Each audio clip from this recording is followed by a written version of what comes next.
المدد المدد المدد يا غوث اعظم المدد يا غوث اعظم المدد يا غوث اعظم المدد يا غوث اعظم الحمد للہ رب العالمین والصلاة والسلام علی سید المرسلین اما بعد فاعوذ باللہ من الشیطان الرجیم بسم اللہ الرحمن الرحیم الصلاة والسلام علیک یا رسول اللہ وعلی آلک واصحابک یا حبیب اللہ الصلاة والسلام علیک یا نبی اللہ وعلی آلک واصحابک یا نور اللہ۔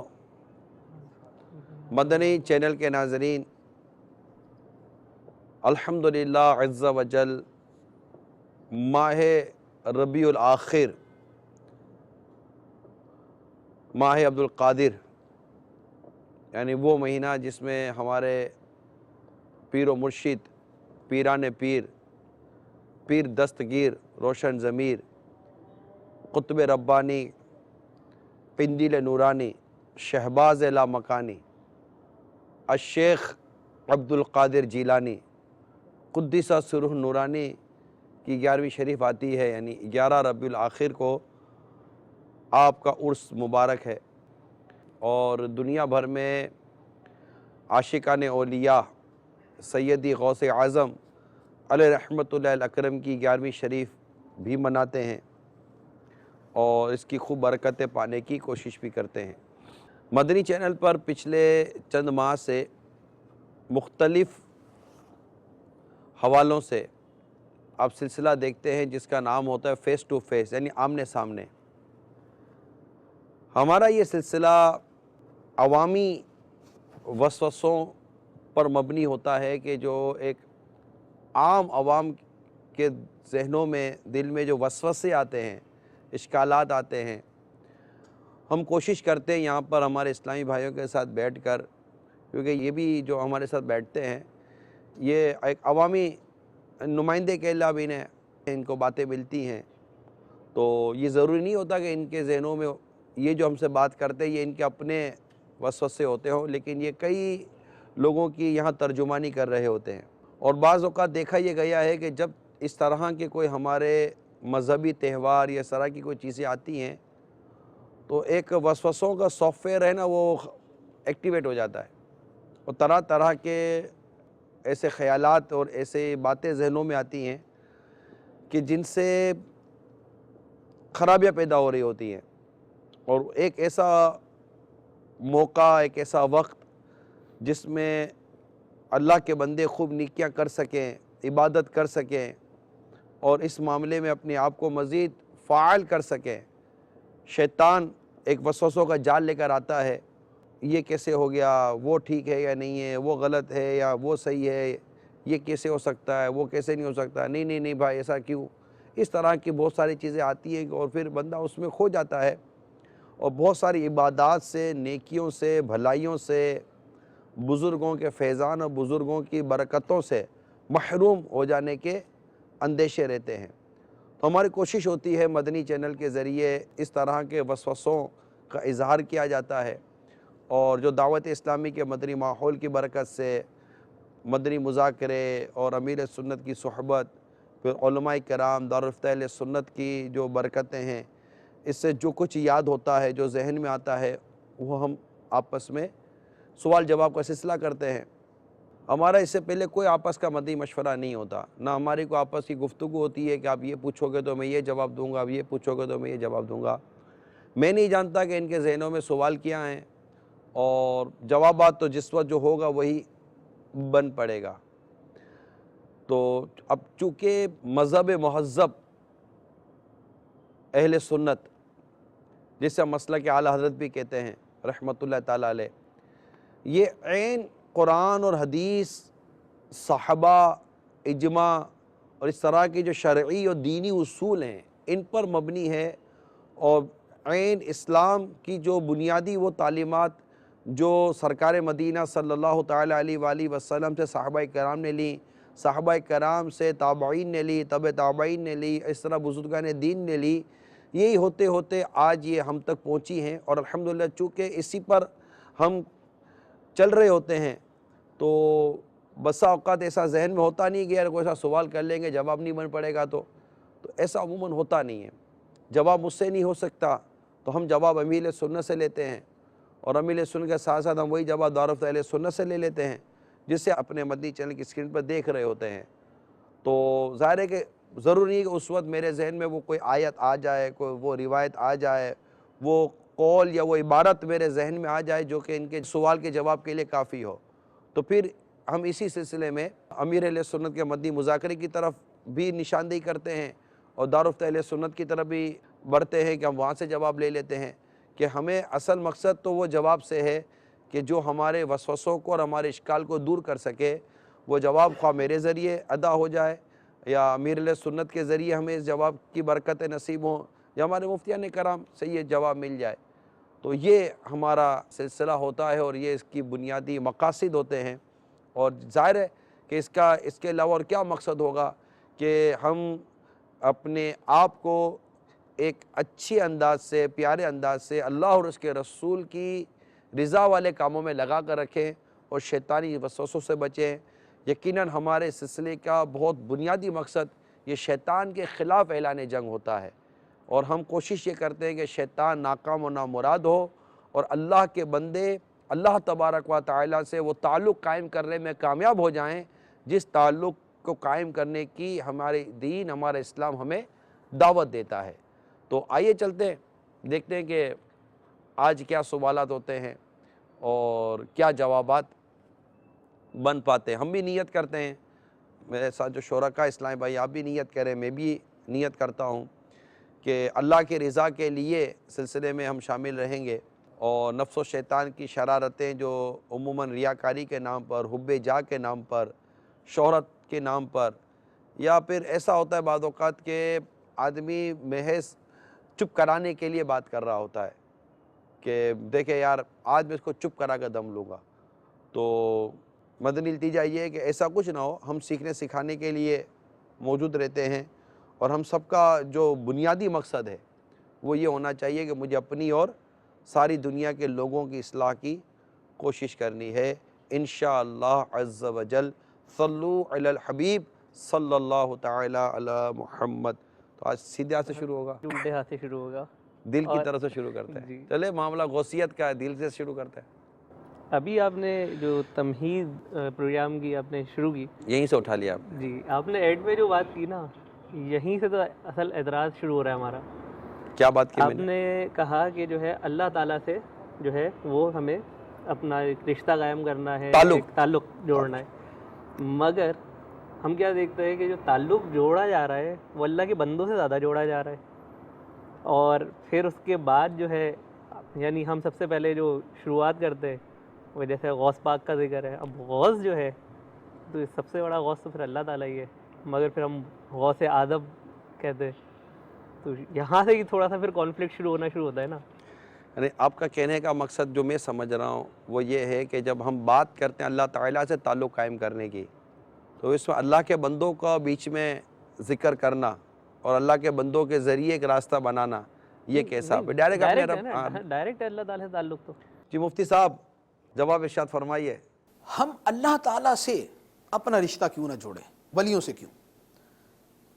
یہ ایک بڑا عجیب و غریب سا سوال ہے کہ اگر اللہ ہی سے تعلق جوڑنا ہے اور اللہ کے علاوہ کسی سے نہیں جوڑنا، اب خواہ وہ ولی ہو یا کوئی اور ہو، اللہ کے علاوہ تو اس میں تو ولی بھی آ گئے اور ولیوں کے علاوہ نبی بھی آ گئے، تو معاذ اللہ کیا یہ کہنا درست ہوگا کہ اللہ کے علاوہ کسی سے تعلق نہ جوڑے خواہ وہ اللہ کے نبی ہوں؟ تو یہ تو کوئی مسلمان کہہ ہی نہیں سکتا۔ مسلمان ہے ہی وہ جس کا اللہ سے بھی تعلق ہے اور نبی پاک صلی اللہ تعالیٰ علیہ وآلہ وسلم کے ساتھ بھی تعلق ہے۔ لہذا یہ جملہ ہی بڑا غلط ہے کہ ہم اللہ سے جو ہے وہ رشتہ جوڑیں، اللہ سے ہم تعلق قائم کریں، نبیوں اور ولیوں سے کیوں؟ اول تو ویسے کسی سے متصور نہیں ہے کہ اس طرح کا جملہ بولے، لیکن بول دیتے ہیں، بعض اوقات لوگ کہتے ہوئے اس طرح کا جملہ بھی بول دیتے ہیں۔ اصل ہوتا کیا ہے؟ تعلق کی نوعیت میں فرق ہے۔ اللہ سے ہمارا تعلق وہ اور طرح کا ہے، اور نبی سے ہمارا تعلق اور طرح کا ہے، ولیوں سے ہمارا تعلق اور طرح کا ہے۔ جب اللہ سے ہمارا تعلق کیا ہے کہ ہم اس کے بندے ہیں، ہم اس کے عبادت کرنے والے ہیں، ہم اس کی مخلوق ہیں، وہ ہمارا رازق ہے اور ہم اس کا رزق کھانے والے ہیں. یہ ہمارا اللہ سے تعلق. اور بھی ہے، یعنی لیکن چند ایک مثالوں کے لیے میں نے عرض کر دی. نبی کریم صلی اللہ علیہ وآلہ وسلم سے ہمارا کیا تعلق ہے؟ ہم حضور کا کلمہ پڑھنے والے ہیں، حضور کے امتی ہیں. تو اب سرکار سے تعلق اور ہو گیا. اچھا، اور ولیوں سے ہمارا کیا تعلق ہے؟ ہم ان کے نیاز مند ہیں، ہم ان سے محبت کرنے والے ہیں، ہم ان کی شفاعت کے امیدوار ہیں، ہم ان کی برکتیں حاصل کرنے کے متمنی ہیں. ہمیں خواہش ہے، ہمیں امید ہے اللہ تعالیٰ ان کے صدقے ہم پر برکتیں نازل فرمائے گا. تو یہ جو اولیاء کرام یا نیک لوگوں سے تعلق ہے، یہ تو دین کا مطلوب ہے، یہ دین میں مقصود ہے، دین اس کی ترغیب دیتا ہے. جیسے قرآن پاک کی آیت مبارکہ ہے، بڑی واضح آیت مبارکہ. اللہ تعالیٰ فرماتا ہے یا ایھا الذین آمنوا اتقوا اللہ وکونوا مع الصادقین، اے ایمان والو اللہ سے ڈرو اور سچوں کے ساتھ ہو جاؤ. یہ سچے کون ہیں؟ اللہ کے ولی.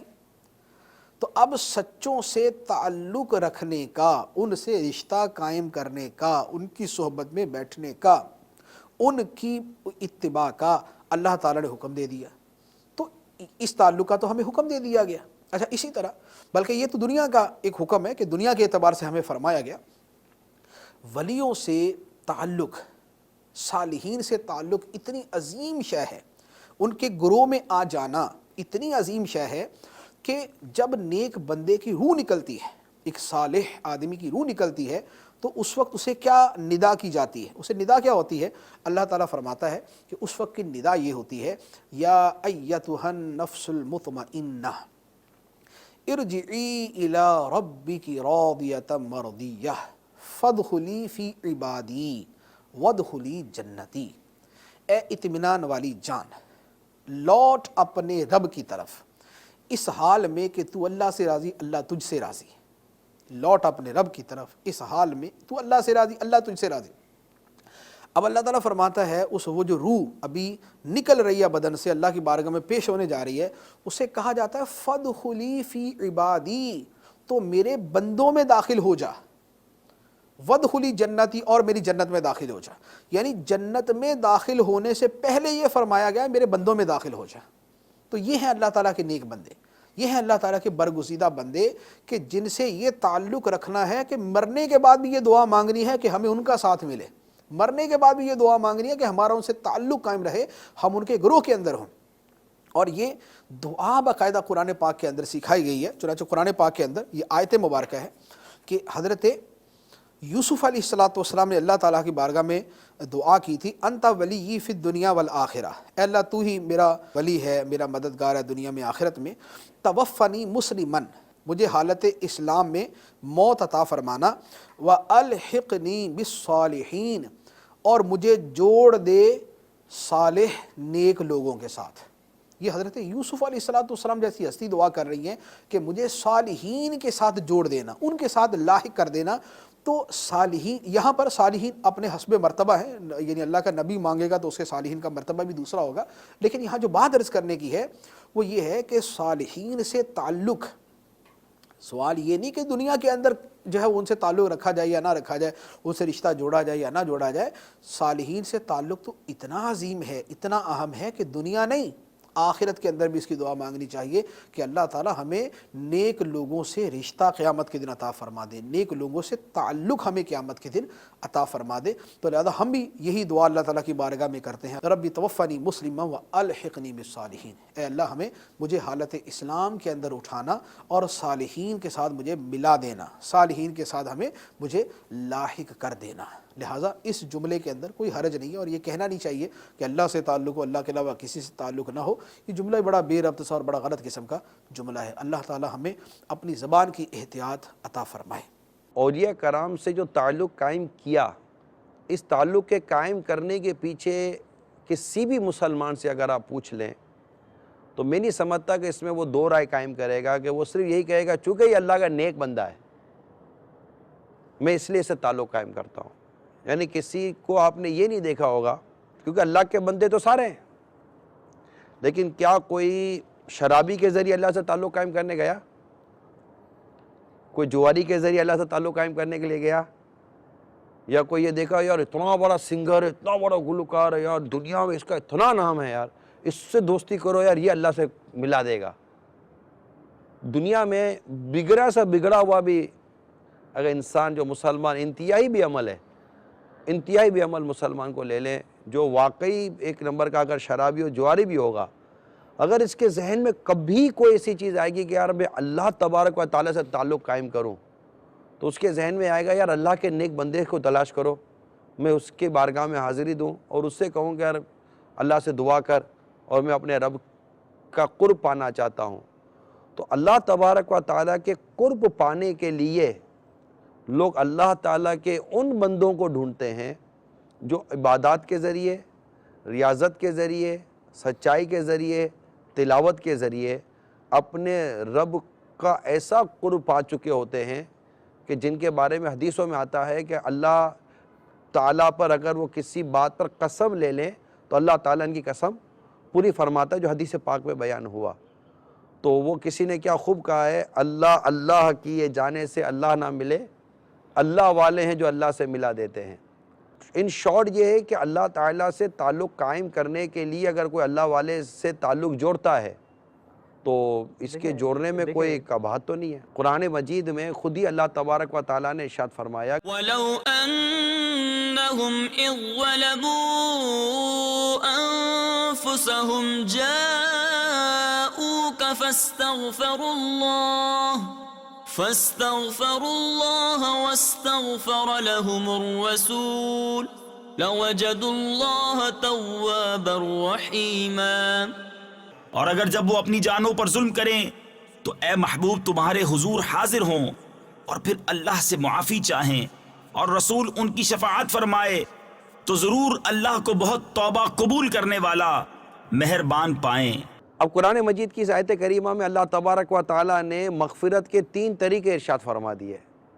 پہلا طریقہ بارگاہ رسالت میں حاضر ہونا، دوسرا طریقہ نبی پاک کا اس آنے والے کے لیے سفارش کرنا اور اس کا اپنے رب کی بارگاہ میں استغفار کرنا، تو اللہ تبارک و تعالیٰ توبہ قبول فرمانے والا ہے۔ بنیادی بات یہ ہے زہیب بھائی کہ جب اللہ تبارک و تعالیٰ نے خود اپنی بارگاہ کے لیے اپنے مقرب بندوں کا راستہ ہمیں بتایا ہے تو ہمیں کیا ضرورت ہے اس معاملے میں وسوسوں میں پڑنے کی۔ اگر کوئی رب تعالیٰ سے ڈائریکٹ کہتا ہے یا اللہ میرے سے گناہ ہو گیا مجھے معاف کر دے، تو وہ کون سا غلط کر رہا ہے؟ دیکھیں آپ کا اشکال کب ہوتا یا اعتراض کب ویلڈ ہوتا؟ جب آپ نے کسی سے یہ سنا ہوتا کہ نہیں اللہ سے ڈائریکٹ توبہ مت کرو، نہیں ڈائریکٹ اللہ تبارک تعالیٰ کے بارے میں یوں مت کرو۔ ایسا بظاہر مطلب کسی نے بھی نہیں کہا، نہ کوئی کہہ سکتا ہے، نہ یہ کہنا درست ہے۔ وسیلے پہ آپ نے ڈسکس کیا، ٹھیک ہے، آپ نے قرآن آیت کا ترجمہ، قرآن آیت بیان کی، ترجمہ بیان کیا، لیکن آپ نے وہ آیت کیوں نہیں اٹھائی جس میں ہے نا اللہ تعالیٰ سے مدد مانگنے کا ہے کہ ترجمہ مجھے کچھ اس طرح یاد ہے کہ ایاک نعبد و ایاک نستعین، مجھ سے مانگو مجھی سے طلب کرو۔ پڑھنے والا خود کہہ رہا ہے کہ میں تجھی سے مدد طلب، میں تجھی سے مانگتا ہوں، جی رب سے نا، ٹھیک ہے نا۔ اچھا یہاں پر یہ آپ نے کوڈ نہیں کیا، اچھا یہاں پر آپ نے یعنی کہا کہ نا مدد کا آپ نے ذکر کیا، تو دیکھیں میں آپ سے کچھ ابھی مانگوں، آئی پیڈ مانگ لوں آپ سے، آپ مجھے دے دیں گے نا، آپ موجود ہیں یہاں پہ ہیں، تو آپ یعنی مدد کا جب کہتے ہیں تو پھر مدد تو جو موجود ہوگا یا جو حاضر ہوگا، آپ وہ تعلقات بیس پہ مدد کا کہہ رہے ہیں، تو جو ہے ہی نہیں، یعنی میرا مطلب آپ سمجھ رہے ہیں کہ جو آپ دنیا میں نہیں ہے، انتقال فرما چکے، تو وہ کیا پھر کیسے مدد کریں گے؟ پہلے تو یہ بتائیں کہ مدد مانگنا کیا ہے، وہ تو بات کی بات آئے گی نا۔ مدد مانگنا ہے کہ اللہ کے علاوہ کسی سے مدد مانگنا ہے کیا؟ مطلب آپ اس کے قائل ہیں کہ اگر کوئی شخص زندہ ہے تو اس کی مدد مانگنے میں کوئی وہ نہیں ہے؟ آف کورس ظاہر ہے، میں نے آپ کو مثال دی نا، آپ سے آئی پیڈ لوں گا میں، تو ہم لوگ ایک دوسرے سے اس کا مدد مانگنا جائز ہوا۔ تو اب میں آپ سے پوچھتا ہوں کہ وَإِيَّاكَ نَسْتَعِينُ، ہم تجھی سے مدد چاہتے ہیں، اس کا کیا معنی ہوا؟ کہ رب سے مدد چاہتے ہیں۔ تو آپ تو کہہ رہے ہیں نا کہ زندہ سے مدد ملی جا سکتی ہے، تو پھر یہ کیوں کہہ رہے ہیں میں تجھی ہی سے مدد چاہتے ہیں؟ وہ تو دنیاوی اعتبار سے بنتی ہے نا بات، تو یہ آپ کیسے کہہ رہے ہیں دنیا میں؟ دیکھیں آپ سے، اب میں دنیا میں نہیں، اللہ تعالیٰ کی صفت مسبب الاسباب بھی ہے نا، تو اللہ تعالیٰ سبب کے ذریعے چیزوں کو کرتا ہے، تو ظاہر ہے اب سبب اللہ تعالیٰ سبب بنا رہا ہے نا۔ ہاں تو مسئلہ کیا ہے پھر؟ تو دیکھیں نا اللہ تعالیٰ سے مدد، میں تجھی سے مدد مانگتا ہوں، تجھی سے مدد اور مانگتا اللہ ہوں، تعالیٰ یا پھر اللہ میرے سبب کو بنا دے، قلم دے آپ دے، کو یا سبب، اللہ میرے کو یہ وہ پی سی ٹیبلیٹ دے دے، یا اللہ میرے کو یہ مطلب جوتا چاہیے، یا اللہ مجھے مطلب دوائی چاہیے، یا اللہ مجھے یہ چاہیے، اللہ بھوک لگی ہے روٹی دے دے، رزق کون دینے والا ہے؟ اللہ۔ شفا کون دینے والا ہے؟ اللہ۔ ہم کو کپڑے کون دیتا ہے؟ اللہ۔ تو جب آپ کو بھوک لگتی ہے تو آپ کو اللہ بھوک لگی ہے روٹی دے، وہی رزق دینے والا ہے۔ جب ہم کہتے ہیں کہ یا اللہ ہم تجھی سے مدد چاہتے ہیں تو ختم، 1 2 3۔ جو بات چل رہی ہے کہ اللہ تعالیٰ سے مدد مانگنا ہے، تو آپ، میں نے دیکھا ہے کہ آپ لوگ جو مردہ دیکھیں وسیلے پر بات چلی تھی، مدد پر آپ لے کر گئے، میں نہیں لے کر گیا۔ وہ آگے پھر وسیلہ ہے نا کہ یعنی جس سے مدد مانگے وہ وسیلہ ہی بن رہا ہے نا۔ چلو آپ کی مرضی ہے، وسیلے کو مدد کر دو، مدد کو وسیلہ کر دو، میں اب کیا بولوں گا، آپ بولو گے گھماؤ گے۔ نہیں گھمانے کی بات نہیں، دیکھیں آپ بات سنیں، آپ دیکھیں قرآن پاک میں ہمیں ملتا ہے کہ اللہ کو چھوڑ کر تم جن معبودوں کو پاس جاتے ہو تو وہ یقیناً کمزور ہے، وہ اپنے آپ اوپر سے ایک مکھی بھی نہیں ہٹا سکتے اگرچہ وہ سب جمع ہو جائیں، ٹھیک ہے نا۔ تو بات یہ ہے کہ یہاں جو بات ہو رہی ہے کہ اللہ کے علاوہ اور کسی سے مدد مانگنا، جیسے یا غوث المدد۔ پہلے اس پر چلتے ہیں، دیکھیں میں آپ کو عرض کرتا ہوں، ہمیں عوام، ہم پہلے قرآن مجید فرقان حمید کی آیات کو سمجھیں۔ یہ جو آپ کہہ رہے ہیں نا جن آیات کا، آئیے مدنی چینل کے ناظرین آپ کو میں خود ہی مدنی چینل کے اسکرین پہ بتاتا ہوں کہ وہ کون کون سی آیات ہیں جن میں اللہ تبارک و تعالیٰ نے اس طرح کی بات ارشاد فرمائی جو یہ مضمون کہہ رہے ہیں۔ آئیے دیکھتے ہیں وہ آیات کون کون سی ہیں۔ يا أيها الناس ضرب مثل فاستمعوا له إن الذين تدعون من دون الله لن يخلقوا ذبابا ولو اجتمعوا له۔ اے لوگو، ایک کہاوت فرمائی جاتی ہے، اسے کان لگا کر سنو، وہ جنہیں اللہ کے سوا تم پوجتے ہو ایک مکھی نہ بنا سکیں گے اگرچہ سب اس پر اکٹھے ہو جائیں۔ قل اتعبدون من دون الله ما لا يملك لكم ضرا ولا نفعا والله هو السميع العليم۔ تم فرماؤ، کیا اللہ کے سوا ایسے کو پوچھتے ہو جو تمہارے نقصان کا مالک نہ نفع کا، اور اللہ ہی سنتا جانتا ہے۔ ان الذين تدعون من دون الله عباد امثالكم فادعوهم فليستجيبوا لكم ان كنتم صادقين۔ بے شک وہ جن کو تم اللہ کے سوا پوچھتے ہو تمہاری طرح بندے ہیں، تو انہیں پکارو پھر وہ تمہیں جواب دیں اگر تم سچے ہو۔ وَيَعْبُدُونَ مِن دُونِ اللَّهِ مَا لَا يَمْلِكُ لَهُمْ رِزْقًا مِّنَ السَّمَاوَاتِ وَالْأَرْضِ شَيْئًا وَلَا يَسْتَطِيعُونَ۔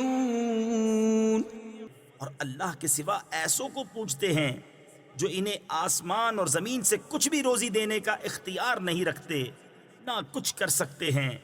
يَدْعُو مِن دُونِ اللَّهِ مَا لَا يَضُرُّهُ وَمَا لَا يَنفَعُهُ ذَلِكَ هُوَ الضَّلَالُ الْبَعِيدُ۔ اللہ کے سوا ایسے کو پوچھتے ہیں جو ان کا برا بھلا کچھ نہ کرے، یہی ہے دور کی گمراہی۔ أَلَمْ تَعْلَمْ أَنَّ اللَّهَ لَهُ مُلْكُ السَّمَاوَاتِ وَالْأَرْضِ وَمَا لَكُم مِّن دُونِ اللَّهِ مِن وَلِيٍّ وَلَا نَصِيرٍ۔ کیا تجھے خبر نہیں کہ اللہ ہی کے لیے ہے آسمانوں اور زمین کی بادشاہی، اور اللہ کے سوا تمہارا نہ کوئی حمایتی نہ مددگار۔ جو آیات مبارکہ من دون اللہ کے حوالے سے ابھی پیش کی گئی ہیں، اصل میں قرآن پاک کے اندر جو بہت ساری جگہوں پر یہ فرمایا گیا کہ اللہ کے علاوہ تم جنہیں پوجتے ہو، جن کی تم عبادت کرتے ہو یا جنہیں تم پکارتے ہو، وہ کچھ بھی نہیں کر سکتے۔ اس طرح کی تمام آیات مبارکہ میں دو اصول چلتے ہیں۔ پہلا اصول تو یہ ہے کہ ان آیات مبارکہ میں تدعون یا یدعون کا جو لفظ ہوتا ہے، اس سے مراد پکارنا نہیں بلکہ عبادت کرنا ہوتا ہے۔ اس کا مطلب یہ ہوا کہ قرآن پاک کی آیت مبارکہ جس میں یہ فرمایا جائے کہ اللہ کے سوا جنہیں تم پکارتے ہو وہ کچھ نہیں کر سکتے، اس کا صحیح ترجمہ یہ بنے گا کہ اللہ کے سوا جن کی تم عبادت کرتے ہو وہ کچھ نہیں کر سکتے، وہ اپنے آپ سے مکھی نہیں اڑا سکتے، وہ تمہاری مدد نہیں کر سکتے، وہ سن نہیں سکتے، وہ بول نہیں سکتے، وہ تمہیں جواب نہیں دے سکتے۔ تو ان آیات مبارکہ میں یدعون اور تدعون بمعنی یعبدون اور تعبدون ہوتا ہے۔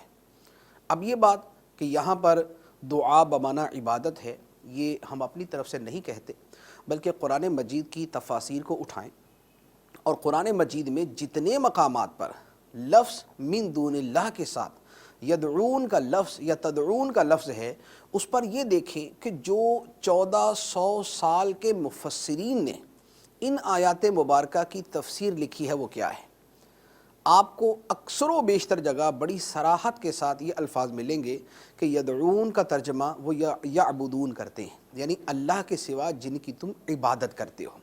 لہٰذا پکارنے سے ممانعت نہیں بلکہ عبادت سے ممانعت، اور جہاں پر پکارنے سے ممانعت ہے وہاں پر من دون اللہ سے مراد بت ہیں۔ اور یہ قرآن پاک کی ایک اصطلاح ہے کہ قرآن پاک میں اکثر و بیشتر مقامات پر جہاں من دون اللہ کا لفظ آتا ہے وہاں پر اللہ کے مقابلے میں بت مراد ہوتے ہیں، اور یا دوسری تعبیر یہ کی جاتی ہے کہ یہاں پر اللہ کے علاوہ سے مراد ہوتا ہے اللہ کے مقابلے میں۔ اب گویا ترجمہ یوں بنتا ہے کہ اللہ کے مقابلے میں جنہیں تم پکارتے ہو وہ تمہاری مدد نہیں کر سکتے۔ تو اللہ کی تائید، اللہ کی عطا، اس کی دی ہوئی قدرت و طاقت کے ساتھ تو مدد ہو سکتی ہے، لیکن اللہ کے مقابلے میں مدد نہیں ہو سکتی، اللہ کے مقابلے میں کوئی مدد نہیں کر سکتا۔ اور جہاں تک مدد مانگنے کا اور مدد کرنے کا تعلق ہے، یا یہ جو ہم کہتے ہیں کہ بت مدد نہیں کر سکتے، بتوں سے مدد نہیں مانگی جا سکتی، اور اللہ کے مقابلے میں مدد نہیں مانگی جا سکتی، اللہ کے مقابلے میں مدد کوئی نہیں کر سکتا، یہ مفہوم اس لیے بھی لینا ضروری ہے کہ اگر آیات مبارکہ کا یہ معنی نہ لیا جائے تو قرآن ہی کی وہ آیات مبارکہ اور احادیث مبارکہ اور دیگر وہ نصوص کہ جن میں مدد مانگنے کا تذکرہ بھی ہے اور مدد کرنے کا تذکرہ بھی ہے، تو ان میں آپس میں تضاد ہو جائے گا، ان میں آپس میں تناقض لازم آئے گا، اور قرآن پاک کے اندر کسی قسم کا کوئی تضاد نہیں۔ اب وہ دلائل کہ جن کے اندر بڑا واضح طور پر یہ موجود ہے کہ اللہ کے علاوہ کسی اور سے مدد مانگی گئی اور انہوں نے مدد کی، یہ قرآن پاک کے اندر موجود ہے۔ چنانچہ حضرت عیسیٰ علیہ السلام کے بارے میں تو قرآن پاک میں واضح طور پر یہ موجود ہے کہ حضرت عیسیٰ علیہ السلام نے لوگوں سے فرمایا انا ابرئ الاکمہ والابرص واحیی الموتى باذن اللہ، فرمایا انا ابرئ الاکمہ، اکمہ مادر زاد اندھا یعنی پیدائشی نابینا، جو شخص پیدائشی نابینا ہے جس کی آنکھوں کے درست ہونے کے کوئی چانسز ہی نہیں ہیں، حضرت عیسیٰ علیہ السلام فرماتے ہیں کہ میں ایسے پیدائشی اندھے لوگوں کو بھی شفا دے دیتا ہوں، انہیں میں آنکھوں کا نور عطا کر دیتا ہوں۔ والابرص، اور جو داغ کے مرض میں مبتلا ہے، بدن کے اوپر داغ پڑ جاتے ہیں، سفید داغ کا مرض ہوتا ہے، ابرص یا جسے کوڑ بھی کہا جاتا ہے، تو حضرت عیسیٰ علیہ السلام فرماتے ہیں کہ میں اس سے بھی شفا یاب کر دیتا ہوں۔ بلکہ یہاں تک فرمایا کہ بیماروں کو شفا یاب کرنا تو ایک بعد کی بات ہے، میں مردوں کو بھی زندہ کر دیتا ہوں، وَأُحْيِي الْمَوْتَى، اور میں مردوں کو بھی زندہ کر دیتا ہوں۔ لیکن یہ تمام چیزیں کیسے ہیں؟ اب یہاں پر جو بیمار تھے، جو نابینا تھے، وہ حضرت عیسیٰ علیہ السلام سے استمداد کرتے تھے، آپ سے مدد مانگتے تھے، آپ سے استعانت کرتے تھے۔ اب مدد مانگتے بھی تھے، اور حضرت عیسیٰ علیہ السلام اسے یہ نہیں فرماتے تھے کہ من دون اللہ سے مدد کیوں مانگ رہے ہو، جاؤ اللہ تعالیٰ سے مانگو۔ آپ نے یہ نہیں فرمایا، کیوں؟ اس لیے کہ یہاں پر من دون اللہ کا لفظ ہی نہیں آئے گا، کیونکہ یہاں پر بتوں سے مدد نہیں مانگی جا رہی، یہاں پر اللہ کے مقابلے میں مدد نہیں مانگی جا رہی، یہاں اللہ کے پیارے سے مدد مانگی جا رہی ہے، اس ہستی سے مدد مانگی جا رہی ہے جسے اللہ تعالیٰ نے اختیار عطا فرمایا، جسے اللہ تعالیٰ نے طاقت عطا فرمائی۔ تو اب نابینا حضرت عیسیٰ علیہ السلام سے مدد مانگ رہے ہیں کہ ہماری آنکھوں کو درست کر دیجئے، بیمار مدد مانگ رہے ہیں کہ ہمیں شفا یاب کر دیجئے، کوڑ کے مرض میں مبتلا لوگ عرض کر رہے ہیں کہ ہماری اس بیماری کا خاتمہ کر دیجئے۔ اب ان کے اس ڈیمانڈ کے اوپر حضرت عیسیٰ علیہ السلام ان کی مدد فرما رہے ہیں، لیکن اس مدد کرنے میں اس بات کو واضح طور پر فرما دیا کہ یہ مدد کرنا کس نوعیت کا ہے، یہ اپنی ذات کی طرف سے نہیں ہے، فرما دیا بِإِذْنِ اللہ، اللہ کے اذن سے ہے، اس کی اجازت سے ہے، اس کے حکم سے ہے۔ تو یہ وہ بنیادی فرق ہے جو ان آیات کا مطلب واضح کر دیتا ہے اور ان آیات مبارکہ کا مطلب بھی واضح کر دیتا ہے، یعنی جن میں منع کیا گیا وہاں وہ صورت ہے کہ جہاں اللہ کی دی ہوئی طاقت کے بغیر مدد کرنے کی بات ہے، اور یہاں پر مدد کرنے کا اور مدد مانگنے کا تذکرہ ہے، یہاں وہ صورت ہے کہ جس میں اللہ تعالیٰ کی عطا کے ساتھ ہے۔ تو اللہ کی عطا کا عقیدہ رکھتے ہوئے جیسے ہم نبی پاک صلی اللہ تعالیٰ علیہ وآلہ وسلم کو مدد کے لیے پکارتے ہیں، یا رسول اللہ انظر حالنا، ہمارے دل میں کیا ہوتا ہے کہ اللہ تعالیٰ نے اپنے حبیب صلی اللہ تعالیٰ علیہ وآلہ وسلم کو اختیار دیا۔ یہ کسی مسلمان کے تصور میں بھی نہیں ہو سکتا کہ اللہ کے اختیار دیے بغیر ہی اللہ کے رسول مدد کرتے ہیں، نہ کسی مسلمان کا عقیدہ، نہ کوئی مسلمان سوچ سکتا ہے۔ تو لہذا یہاں پر جو فرمایا گیا اس سے مراد ہم جب مدد مانگتے ہیں تو اللہ کے دیے ہوئے اختیارات کے پیش نظر اللہ نے ان کو اختیار دیا۔ یہ ایک آیت مبارکہ میں نے عرض کی حضرت عیسیٰ علیہ السلام کے بارے میں۔ اسی طرح ایک دوسری آیت مبارکہ ہے قرآن پاک کے اندر، حضرت سلیمان علیہ السلام کی بارگاہ میں ہدہد پرندہ حاضر ہوا اور اس نے آ کے کہا کہ میں نے ملکہ بلقیس کا تخت دیکھا، بہت بڑا لمبا چوڑا، جو اس نے پورا اس کا بیان کیا۔ حضرت سلیمان علیہ السلام نے اس تخت کو منگوانا تھا، وہ تخت وہاں سے سینکڑوں میل کے فاصلے پر تھا اور بہت بڑا تخت تھا۔ آپ نے اس کے لیے باقاعدہ کو لشکر نہیں بھیجا کہ جو اسے جا کر اونٹوں پہ لاد کے یا اس کو جو ہے اسے مختلف پارٹس بنا کر اسے اٹھا کے لے آئے۔ آپ نے اپنے درباریوں سے فرمایا، اور آپ کے درباریوں میں وہ افراد موجود تھے جو اللہ کے دیے ہوئے اختیار سے یہ طاقت رکھتے تھے کہ اسے چشم زدن کے اندر لے آئیں یا تھوڑی دیر کے اندر اسے لے آئیں۔ اب حضرت سلیمان علیہ السلام اللہ کے نبی اور وہ مدد طلب فرما رہے ہیں اپنے درباریوں سے، اور کس معاملے کے اندر؟ کوئی معمول کا معاملہ نہیں ہے کہ جاؤ پانی پکڑ کے لے آؤ، جاؤ کھانا جا کے لے آؤ، اس شے کے اندر مدد مانگ رہے ہیں جسے ما فوق العادت کہا جاتا ہے، یعنی عموماً ایسا ہوتا نہیں ہے یا عموماً ایسا ہو نہیں سکتا، اس چیز کے اندر حضرت سلیمان علیہ السلام نے مدد مانگی۔ چنانچہ کیا فرمایا ایکم یاتینی بعرشھا قبل ان یاتونی مسلمین، اے میرے درباریوں تم میں کون ہے جو ملکہ بلقیس کا تخت اس کے میرے یہاں پہنچنے سے پہلے لے آئے؟ وہ میرے پاس آ رہی ہے، اس کے یہاں آنے سے پہلے اس کا تخت میرے پاس لے آئے۔ اب اس کا کیا مطلب تھا کہ تخت کو اڑا کے لے آؤ، یا تخت کو یوں لے آؤ کہ ایک عادی جو اسباب ہیں ان سے ہٹ کے وہ یہاں پر پہنچ جائے۔ حضرت سلیمان علیہ السلام کے دربار میں جنات بھی موجود تھے اور صاحب کرامت اور صاحب علم انسان بھی موجود تھے۔ جنات میں سے ایک نے کہا، اللہ تعالیٰ قرآن میں فرماتا ہے قال عفریت من الجن انا آتیک بہ قبل ان تقوم من مقامک ھذا، عفریت یعنی ایک جن نے کہا کہ میں آپ کے پاس یہ تخت لے آؤں گا قبل اس کے کہ آپ اس جگہ سے اٹھیں، یعنی آپ کے اپنے تخت سے کھڑے ہونے سے پہلے میں وہ تخت لے آؤں گا۔ یعنی کتنی دیر؟ 1 گھنٹہ لگا لے، 2 گھنٹے لگا لے، 3 گھنٹے لگا لے۔ اس نے کہا میں اتنی دیر میں لے آؤں گا۔ حضرت سلیمان علیہ السلام خاموش ہو گئے، یعنی اسے آپ نے اذن نہیں عطا فرمایا کہ لے آؤ۔ اب اللہ تعالیٰ فرماتا ہے کہ ایک دوسرا صاحب علم کھڑا ہوا، قال الذی عندہ علم من الکتاب انا آتیک بہ قبل ان یرتد الیک طرفک، ایک صاحب علم نے کہا جس کے پاس علم تھا، اس نے کہا کہ اے سلیمان علیہ السلام میں آپ کے پاس وہ تخت آپ کے پلک جھپکنے سے پہلے لے آؤں گا۔ اور پھر ایسا ہی ہوا کہ حضرت سلیمان علیہ السلام کے پلک جھپکنے سے پہلے وہ لمبا چوڑا وسیع و عریض بہت بڑا اور سینکڑوں میل کے فاصلے پر موجود تخت پلک جھپکنے سے پہلے آپ کی بارگاہ میں پہنچ گیا۔ اور حضرت سلیمان علیہ السلام نے اس کو دیکھ کر فرمایا فلما رآہ مستقرا عندہ قال ھذا من فضل ربی، آپ نے جب اسے اپنے پاس موجود پایا تو فرمایا ہادہ من فضل ربی، یہ میرے رب کا فضل ہے۔ اب یہاں پر ہر چیز واضح ہو گئی۔ سلیمان علیہ السلام نے مدد طلب فرمائی، خود بھی لا سکتے تھے، خود تو اللہ کے نبی تھے، جنات سے اور ان اولیاء سے زیادہ طاقت رکھتے تھے، ولی سے زیادہ مرتبہ رکھتے تھے، لیکن یہ دکھا دیا کہ میری بارگاہ میں حاضر ہونے والا میرا امتی اتنی طاقت رکھتا ہے۔ تو حضرت سلیمان علیہ السلام کے زمانے کا ولی، آپ کا درباری، آپ کی بارگاہ میں حاضر ہونے والا، وہ پلک جھپکنے سے پہلے اس تخت کو لے آیا۔ سلیمان علیہ السلام نے مدد طلب فرمائی، اس اللہ کے ولی نے مدد کر دی اور اس کام کے اندر مدد کی جو کام عام انسانی طاقت سے نہیں ہو سکتا، انہوں نے وہ مدد کی، اور سلیمان علیہ السلام نے اس پہ فرمایا کہ ہادہ من فضل ربی، یہ میرے رب کا فضل ہے۔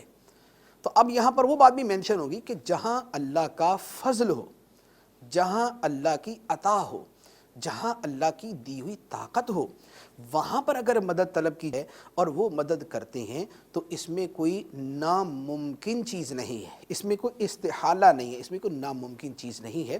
تو لہذا اولیاء کرام سے جو مدد طلب کی جاتی ہے اس کے پیچھے یہی کانسیپٹ ہوتا ہے، اس کے پیچھے یہی اعتقاد ہوتا ہے کہ یہ اولیاء اللہ کی دی ہوئی طاقت سے یہ کام کرتے ہیں۔ اسی طرح ایک اور حدیث مبارک ہے، یہ حدیث مبارک جو ہے یہ حدیث کی کن کتابوں میں ہے؟ ترمذی، ابن ماجہ، نسائی، ابن خزیمہ، مستدرک حاکم اور طبرانی۔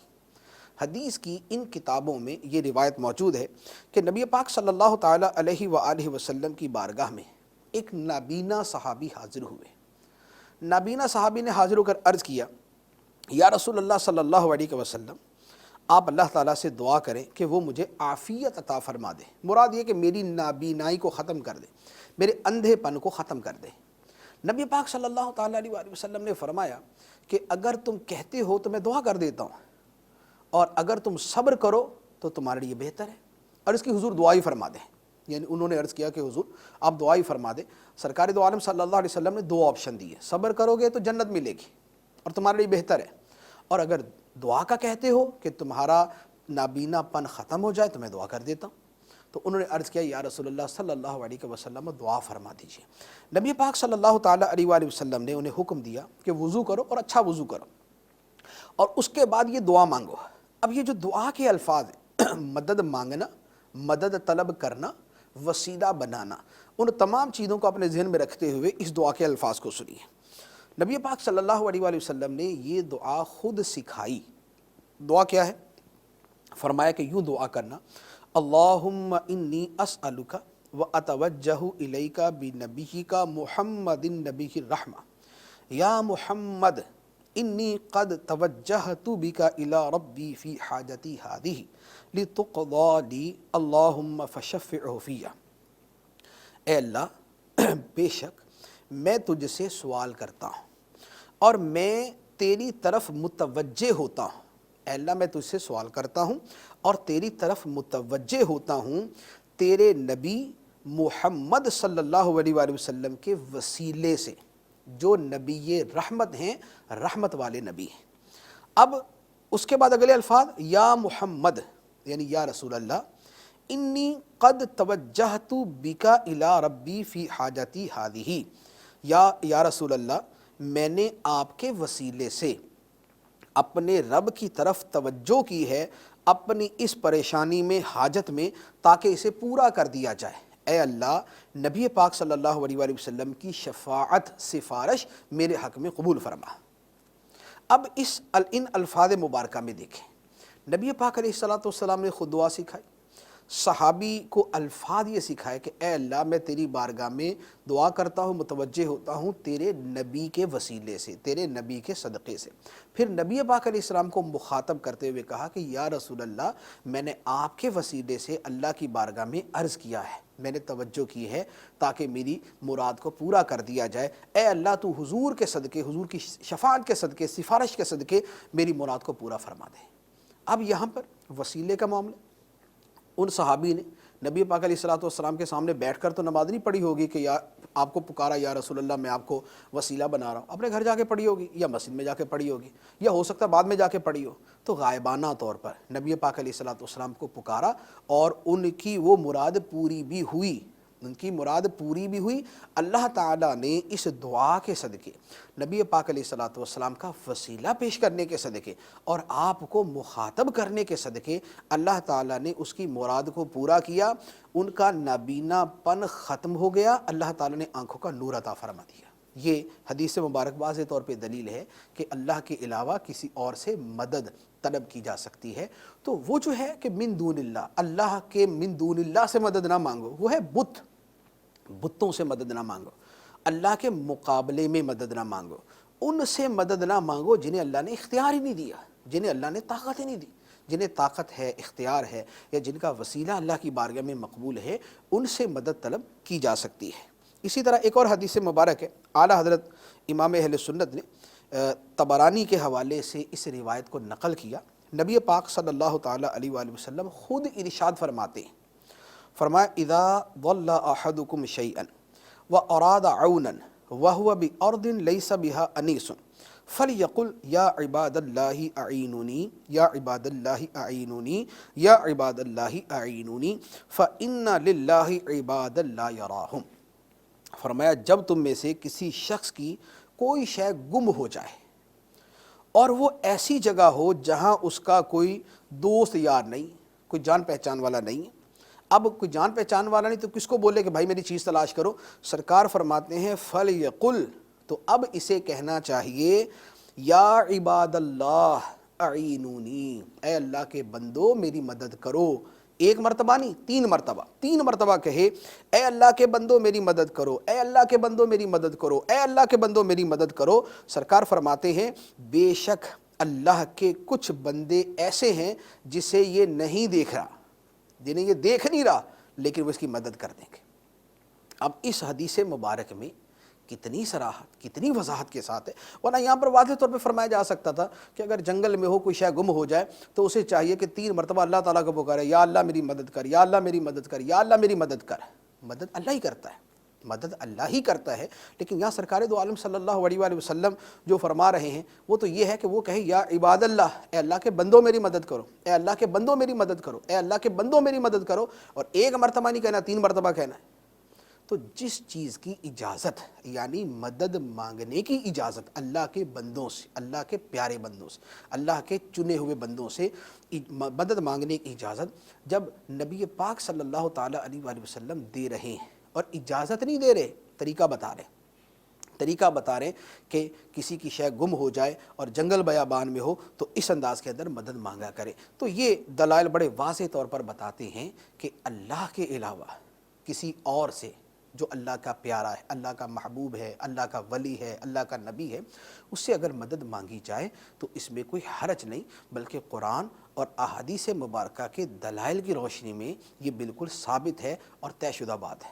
دیکھیے قرآن مجید کے ارشاد کو سمجھنے کی ضرورت ہے، اور ایک اور بات میں بتاتا چلوں کہ اللہ تبارک و تعالیٰ اپنے کلام میں اس معاملے میں کیا ارشاد فرماتا ہے یہ ہم نے اپنی طرف سے نہیں نکالنا ہوتا۔ آیت کریمہ کا آپ مجھے حوالہ دے رہے نا، یہ آیت کریمہ اولیاء کرام کے لیے نہیں ہے، یہ آیت کریمہ ان بتوں کے لیے اللہ تعالیٰ نے نازل فرمائی جن بتوں کو یہ خدا سمجھ کر ان کی عبادت کرتے تھے۔ آپ مجھے بتائیے عمار بھائی کہ اور آپ جہاں جہاں اٹھتے بیٹھتے ہیں، مجھے کوئی ایک مسلمان بتائیں جو کسی اللہ کے ولی کو، خواہ وہ حیات میں ہو یا وہ پردہ فرما چکے ہوں، خواہ وہ ان کی مزار پر جاتا ہو، خواہ وہ گھر بیٹھ کے ان سے فیض لینے کی کوشش کرتا ہو، مجھے ایک دنیا کا کوئی مسلمان بتائیں کہ وہ اللہ تعالیٰ کے اس ولی کو، اس نیک بندے کو خدا سمجھ کر اسے کلام کر رہا ہے، اسے خدا سمجھ کر اس سے مدد مانگ رہا ہے۔ ناممکن ہے۔ آپ سر نیچے پاؤں اوپر کر کر بتا دیں، بالکل اوپر نیچے کر دیں نا، تب بھی آپ یہ ثابت نہیں کر سکتے۔ مانگتے ہیں بیٹا دے دو، دیکھو شرک پہلے آپ مانگتے ہیں اولاد نہیں ہو رہی، اولاد دے دو، اس کو آپ کیا کہیں گے؟ پیسے دے دو، اس کو آپ کیا کہیں گے؟ مشکلیں ہیں آسان کر دو، نہیں اس کو وہ آپ کیا ڈائریکٹلی کہیں ان کو گے؟ کہتے ہیں نا۔ ہاں تو جیسے آپ ڈاکٹر کو کہتے ہیں کہ شفا دے دو، دوا دے دو، بات تو دونوں مل رہی ہے نا، ایک طرف آپ کہہ رہے ہیں کہ نہیں۔ میں یہی تو آپ کو عرض کرنا چاہ رہا ہوں اسلم بھائی کہ پہلے تو میں نے وہ کلیئر کیا کہ یہ آیت کریمہ ان بتوں کے حق میں نازل ہوئی ہیں جن بتوں کو یہ مشرکین خدا سمجھتے تھے، اور اللہ تبارک و تعالیٰ کے حبیب نے انہیں توحید کا درس دیا۔ ان کے تو خدا بھی کوئی 10 قسم کے، کئی قسم کے تو خدا تھے، اس کا خدا الگ تو اس کا خدا الگ تو اس کا خدا الگ۔ ہمارے آقا صلی اللہ تعالیٰ علیہ وآلہ وسلم نے انہیں وحدہ لا شریک کا پتہ دیا، اور جتنے بھی انبیاء کرام آئے تمام انبیاء کرام نے اللہ کی وحدانیت کا درس دیا، توحید کا درس دیا ہے، ٹھیک ہے۔ خود اللہ تعالیٰ سے ملانے کے لیے بھی اللہ تعالیٰ کے نبی آئے ہیں، اللہ تعالیٰ نے اپنے انبیاء کرام کو بھیجا کہ وہ اللہ کے بندوں کو اللہ سے ملائیں۔ مجھے اس چیز کا جواب دیں، وسیلہ بناتے کیوں ہیں؟ دیکھیں وسیلہ بناتے کیوں ہیں، آپ کا نام؟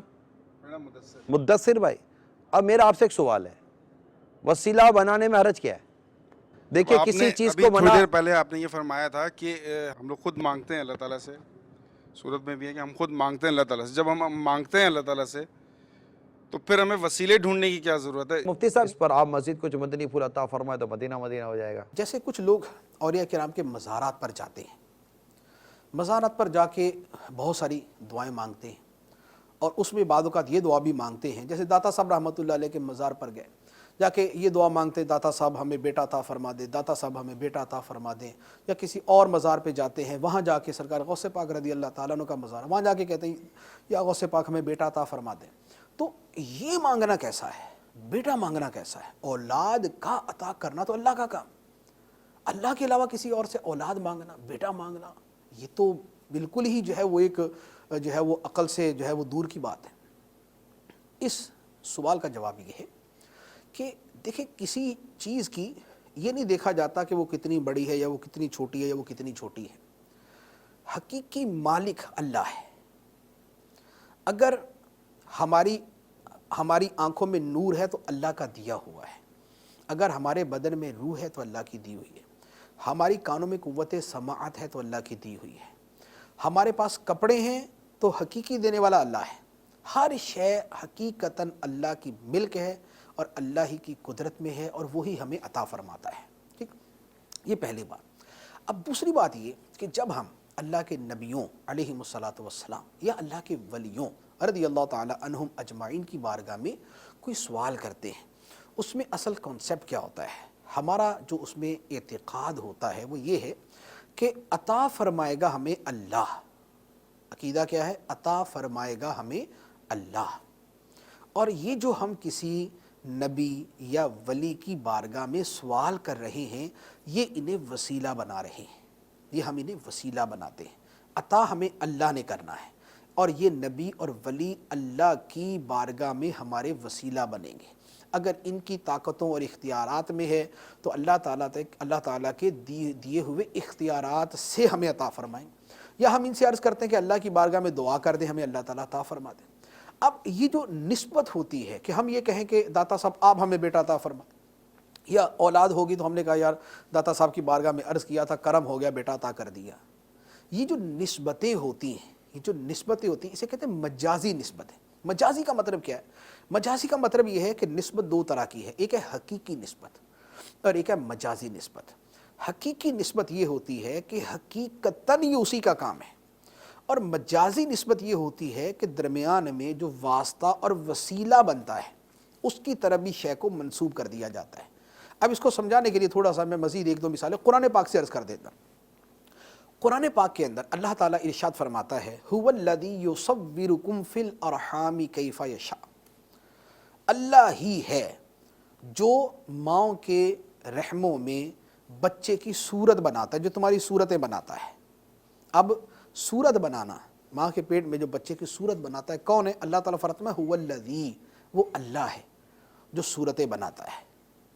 حدیث مبارک ہے مسلم شریف کی جس میں ہے کہ جب بچے پر ایک عرصہ گزر جاتا ہے، ایک مخصوص عرصہ بیان کیا گیا، یعنی جب وہ بچہ ابھی جو ہے وہ ماں کے پیٹ میں ہوتا ہے اس پہ ایک عرصہ گزر جاتا ہے تو اللہ تعالیٰ ایک فرشتہ بھیجتا ہے، اور وہ فرشتہ آ کر بچے کی صورت بناتا ہے، وَصَوَّرَ، اور بچے کی صورت بناتا ہے۔ قرآن کی آیت ہے اللہ تمہاری صورتیں بناتا ہے، حدیث فرماتی ہے فرشتہ آ کے صورت بنا دیتا ہے۔ اب بتائیے کون بناتا ہے؟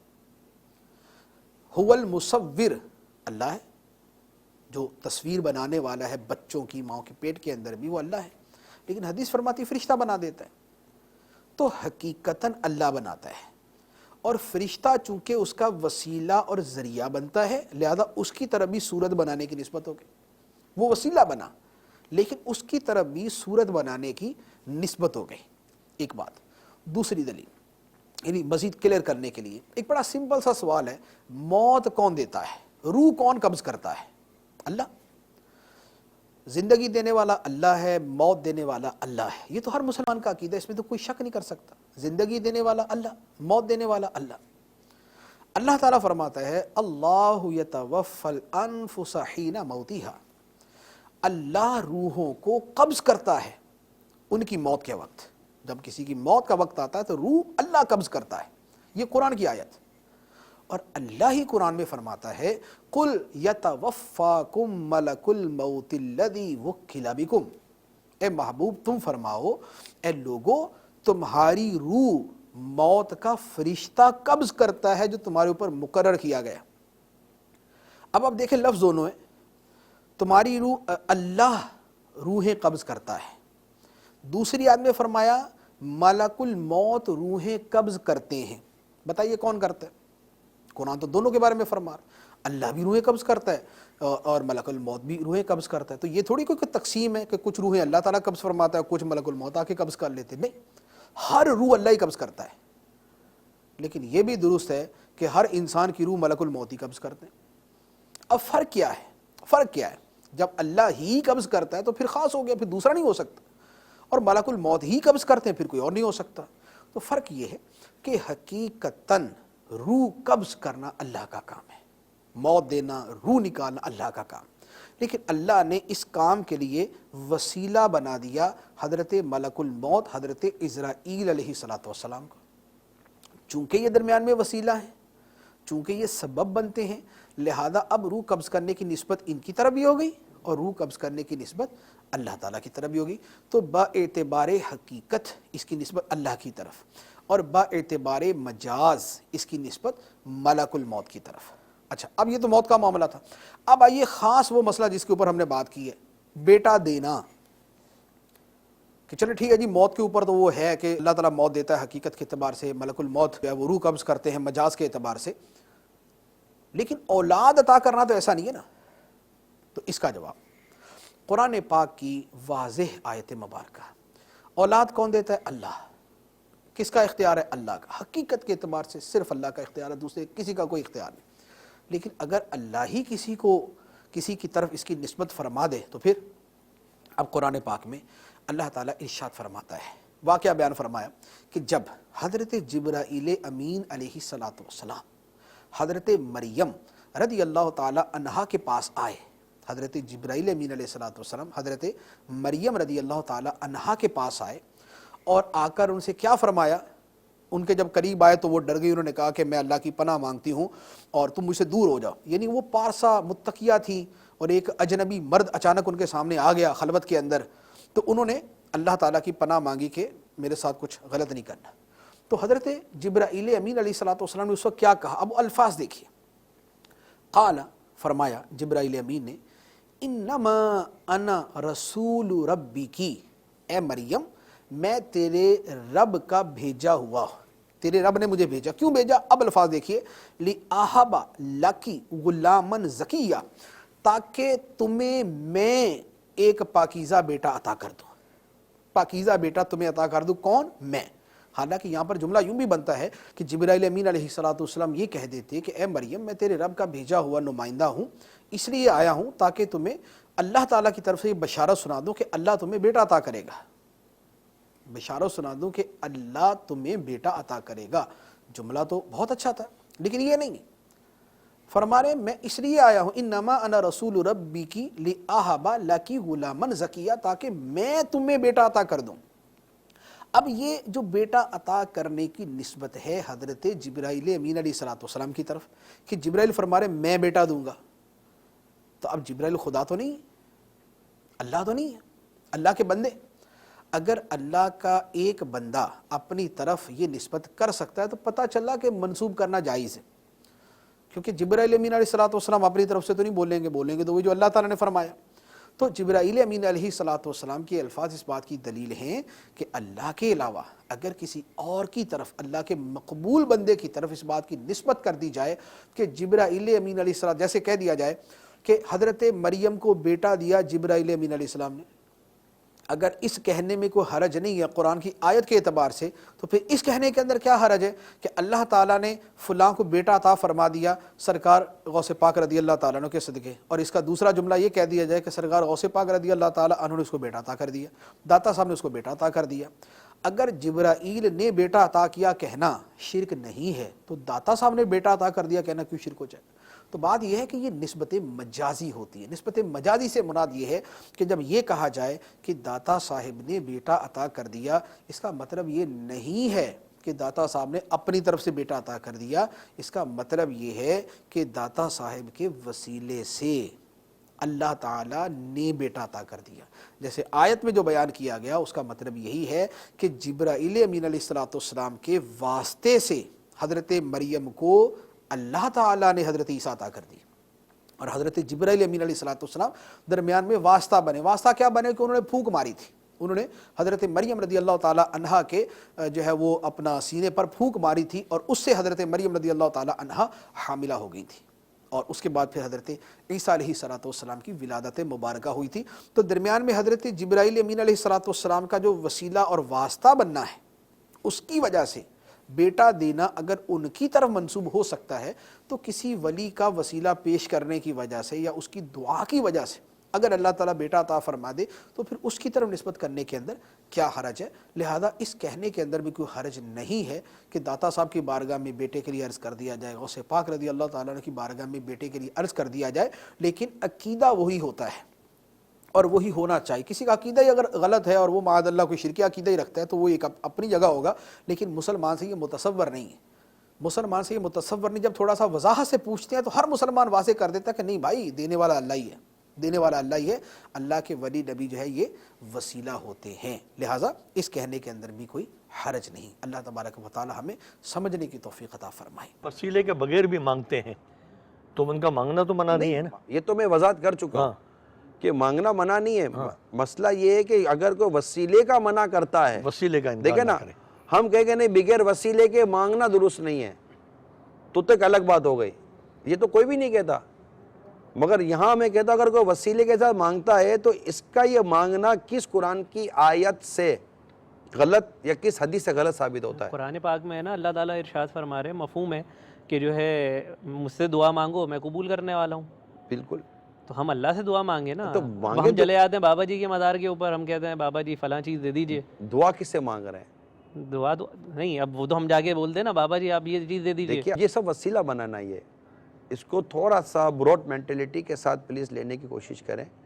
اعتراض برائے اعتراض نہ کریں، ایک ایکسیپٹنس کی کوالٹی پیدا کریں اور آپ ایمانداری سے بتائیے. اللہ تعالیٰ حق قبول کرنے والا بنا، آپ ایمانداری سے بتائیں شفا دینے والا کون ہے؟ اللہ تعالیٰ. آپ نے کبھی ڈاکٹر کو کہا ہے کہ ڈاکٹر صاحب بس صحیح کر دو میرے کو؟ کبھی کہا ہے؟ کہتے رہتے ہیں لوگ. اب نہیں، میں جو پوچھنا چاہتا ہوں ایمانداری سے بتائیے گا. میں اگر ایک میرے سامنے ڈاکٹر ہے، ایک وقت کی نماز نہیں پڑھتا فی الحال مثال کے طور پر، اور میں کہتا ہوں ڈاکٹر صاحب بہت طبیعت خراب ہے پلیز مجھے صحیح کر دو، کیا کسی کے دل میں خیال آیا یار تم ڈاکٹر سے کیوں شفا مانگ رہے ہو؟ یار شفا تو اللہ دے گا.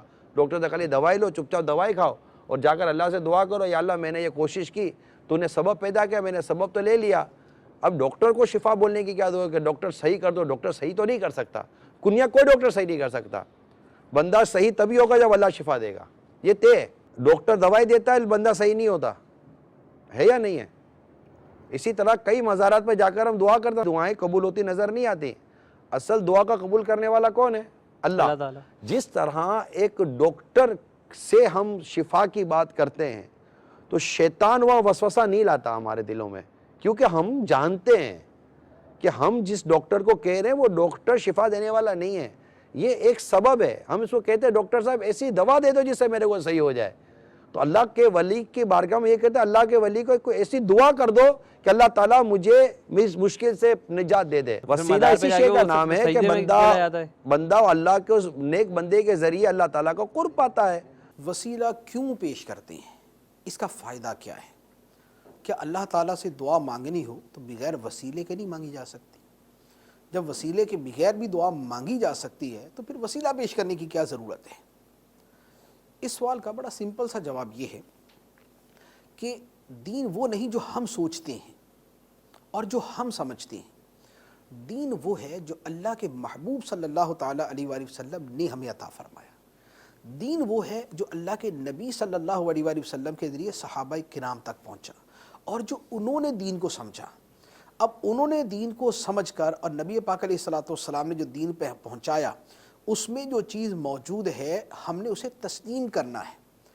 کیا فائدہ ہے، کیوں ہے، کس لیے ہے، کیوں نہیں ہے، یہ سب سوال بعد میں ہیں.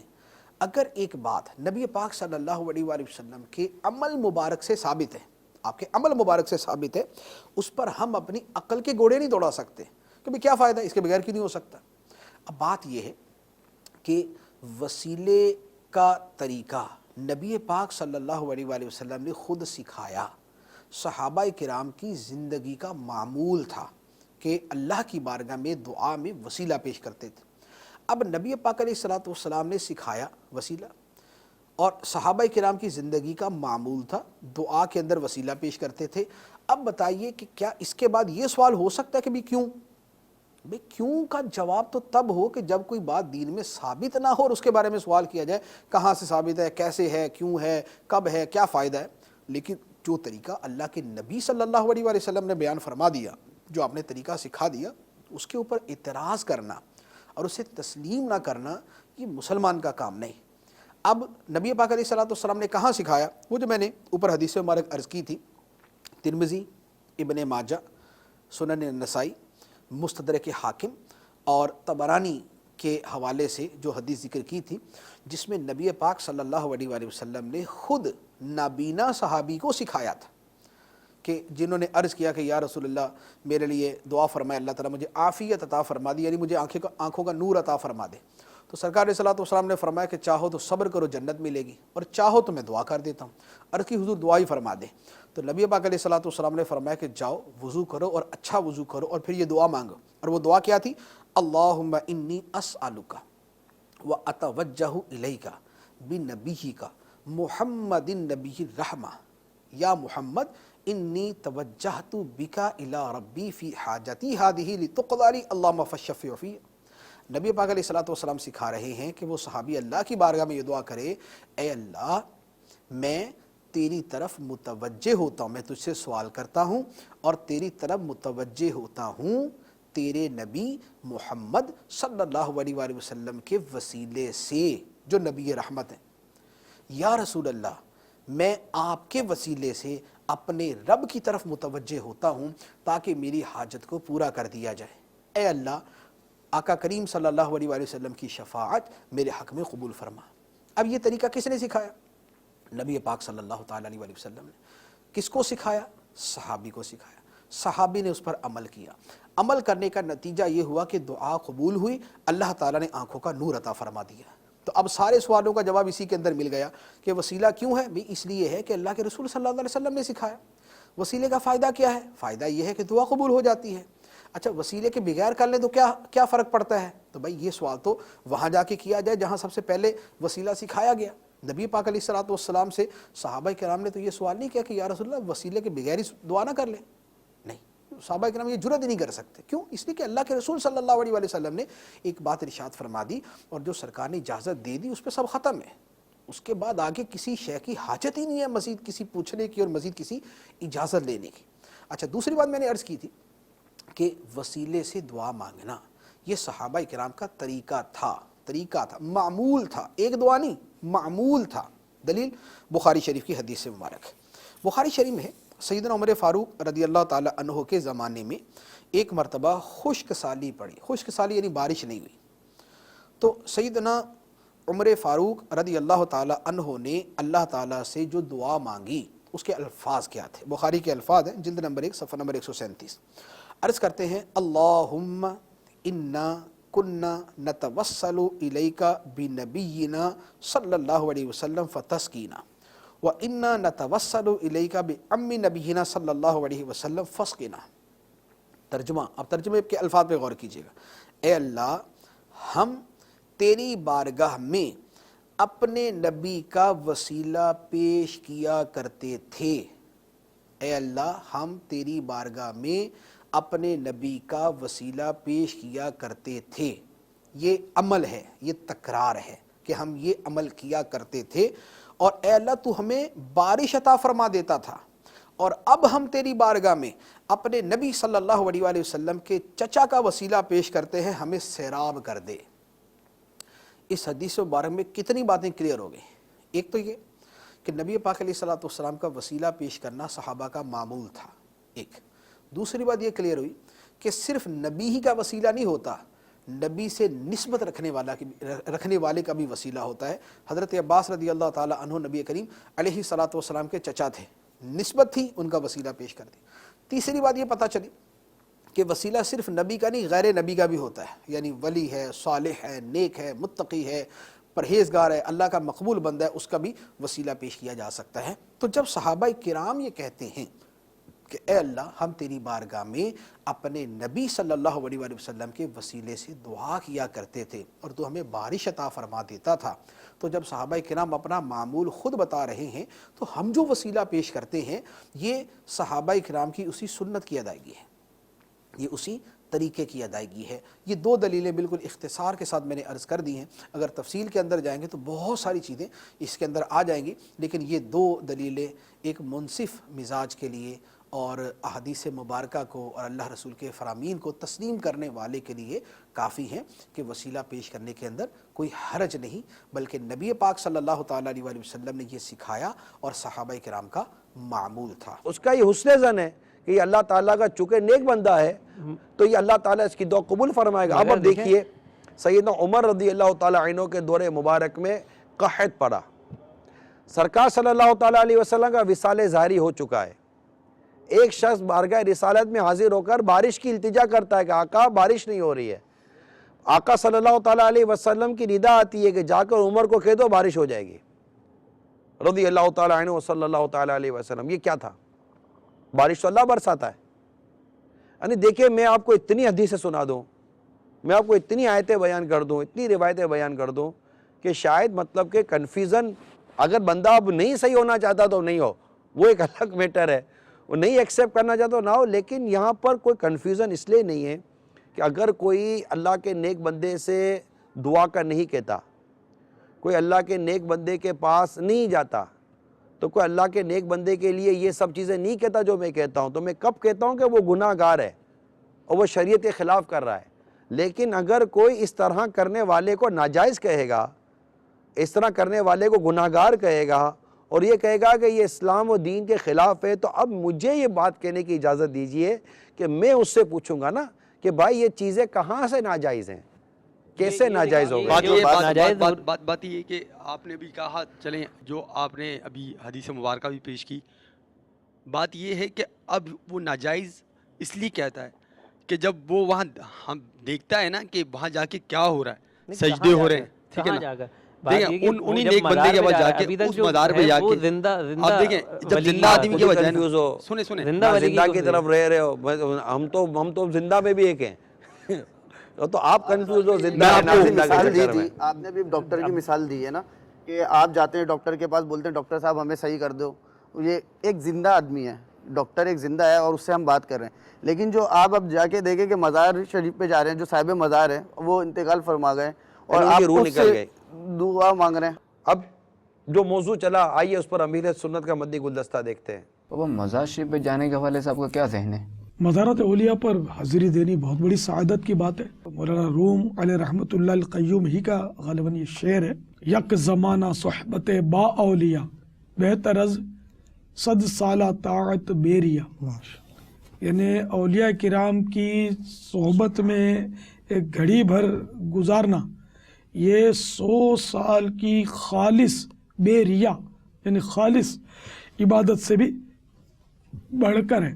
تو اگر ولی کے مزار پر حاضری ہوتی ہے تو سعادت کی بات ہے، کہنا چاہیے۔ میں نے بھی حاضریاں دی الحمدللہ، دنیا کے مختلف ممالک میں بھی موقع ملا تو یہ سعادت پائی ہے اللہ کی رحمت سے۔ کیا سرکار علیہ السلام سے ثابت ہے کسی کی قبر پہ جانا؟ جی ہاں، حضور علیہ الصلوۃ والسلام کا فرمان ہے کہ پہلے میں تمہیں منع کرتا تھا قبروں کی زیارت سے، اب کہتا ہوں قبروں کی زیارت کرو، کہ یہ دلوں کو نرم کرتی اور آنکھوں میں آنسو لاتی ہے۔ میرے آقا صلی اللہ تعالی علیہ وآلہ وسلم جنت البقیع میں تشریف آوری ثابت ہے، دعا کرنا ثابت ہے، اور ہر سال شہدائے احد کے مزارات پر بھی میرے آقا صلی اللہ تعالی علیہ وآلہ وسلم تشریف لے جایا کرتے تھے۔ حضور اندازاً آپ نے کتنے مزارات پر حاضری دی ہوگی اپنی زندگی میں؟ ان گنت۔ کوئی مشہور مزارات تو ہوں گے نا؟ مشہور مزار، سب سے مشہور مزار تو مدینہ منورہ میں میرے آقا صلی اللہ تعالی علیہ وآلہ وسلم کا، پھر اسی ضمن میں شیخین کریمین بھی وہاں آرام فرمائے قدموں میں، ان کے مزار کی بھی حاضری ہو جاتی ہے مزارات کی۔ بقیع مبارک میں 10,000 کم و بیش صحابہ کرام آرام فرمائے، تو اگر بقیع شریف کی حاضری تھے تو 10,000 صحابہ کے مزار تو یہ آ گئے، پھر جناب والا بے شمار تابعین، تبع تابعین، اور امام مالک رضی اللہ تعالیٰ عنہ جیسے امام جلیل، جن کے کروڑوں ماننے والے اور اب بھی ماننے والے ان کے پائے جاتے ہیں مقلدین، تو اور بہت سارے علماء مشائخ، سیدی قطب مدینہ بھی وہیں آرام فرمائے الحمدللہ۔ اس طرح یہ کہ لاکھوں مزارات کی حاضری بقیع شریف کی حاضری میں مضمر ہے ماشاءاللہ۔ اس کے علاوہ چیدہ مزارات پر بھی میں غوث پاک کی بارگاہ میں حاضر ہوا ہوں، کربلا شریف امام علی مقام کی بارگاہ میں حاضری دی ہے، کوفہ شریف بھی حاضری دی ہے، نجف اشرف شریف بھی حاضری دی ہے، مولا مشکل کشا کے یہاں، سیدنا حر رضی اللہ تعالیٰ عنہ کے یہاں بھی حاضری دی ہے، وہ بھی وہی کربلا کی طرف ہی ہے۔ امام غزالی رحمۃ اللہ تعالیٰ علیہ کا مزار پہ حاضری دی، وہ تو پورا مزار کا پورا قبرستانی الغزالی آپ کے نام کی طرف موسوم ہے۔ اور امام اعظم کے مزار پہ حاضری؟ امام اعظم کے مزار پر بھی حاضری دی ہے الحمدللہ، وہ بھی بغداد معلّہ میں ہے۔ ماشاءاللہ۔ غریب نواز کے والد صاحب کے مزار پر حاضری دی ہے، وہ بھی بغداد معلّہ میں ہے۔ شیخ جنید بغدادی، سری سقطی، جو تذکرۃ الاولیاء میں کافی اولیاء کرام کا تذکرہ، تو وہاں کافی مزارات ہیں عراق میں، تو زبیدہ قبرستان میں کافی مزارات ہیں، بعض انبیاء کرام کے مزارات بھی ہیں، یونس علی نبینا علیہ الصلوۃ والسلام کے مزار پر حاضری دی ہے، سیدنا جرجیس علی نبینا علیہ الصلوۃ والسلام کے مزار پر بھی حاضری دی ہے۔ داتا صاحب کے بارہا قدموں میں حاضری کا شرف ملا ہے الحمدللہ۔ اجمیر شریف خواجہ غریب نواز کے قدموں میں بھی حاضری کا شرف ملا ہے۔ بمبئی میں ماہیم شریف، پھر حاجی علی سمندر میں مزار ہے ان کا، پانی بھی آ جاتا ہے بعض اوقات ادھر۔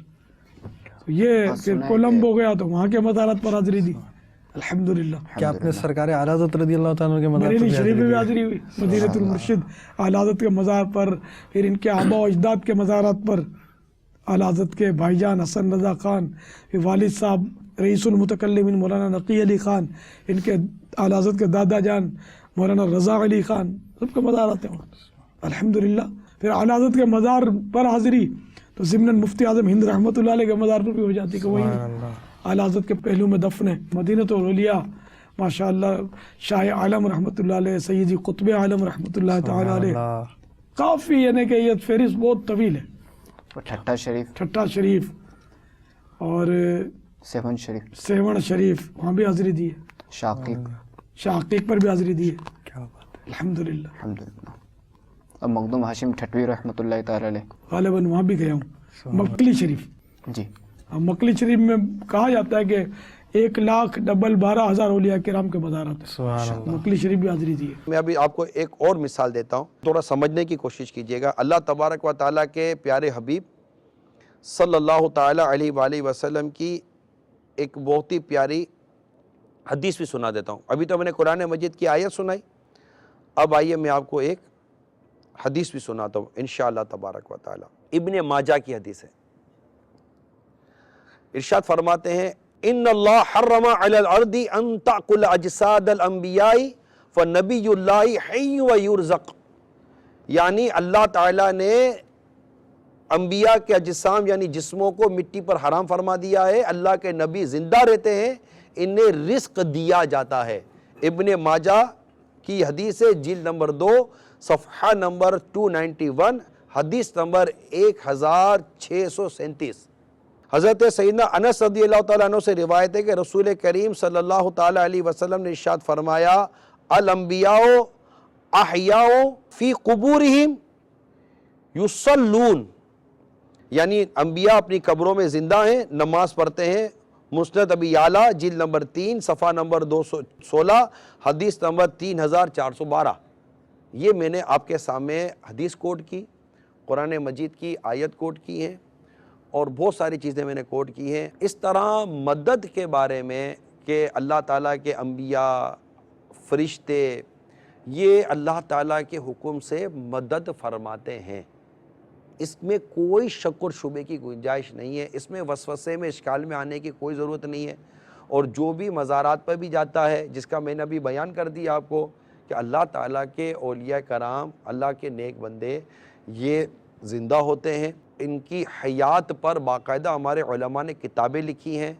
اب ظاہر میں پوری کی پوری کتابیں اگر ایک ہی نشست سے بیان کرنی تو 2-5 گھنٹے تو صرف مجھے ان کے حیات کے ہونے پر ہی دلائل دینے پڑیں گے، سوائے اس کے اور کیا ہے کہ ہم ان آیتوں پر غور کر لیں، ان حدیثوں پر غور کر لیں، اور اس کے تحت اعلیٰ حضرت امام اہل سنت نے جو ہمیں ارشادات عطا فرمائے اور دیگر بزرگان دین نے جو ہمیں ارشادات عطا فرمائے، ملا علی قاری کے ارشادات ملتے ہیں، اس کے علاوہ اور بہت ساری چیزیں ہیں جن میں ہمیں مدد کے بھی ارشادات ملتے ہیں، اور جو ہمارے سامنے انتقال کر گئے، منتقل ہو گئے ایک جہاں سے دوسرے جہاں کی طرف منتقل ہو گئے۔ یہ ایک ایسی کنفیوژن ہے ہمارے معاشرے کے اندر کہ جناب یہ مدد کا ہونا، ایاک نستعین کا ہونا، پھر دوسری مدد کے بارے میں آ جانا، پھر اولیاء کرام کی مزارات پر چلے جانا، تو ان کا دنیا سے رخصت ہو جانا، پھر ان کا حیات والے بات آنا، یہ جو کنفیوژن پیدا کرتی ہیں یہ علم کی کمی ہے۔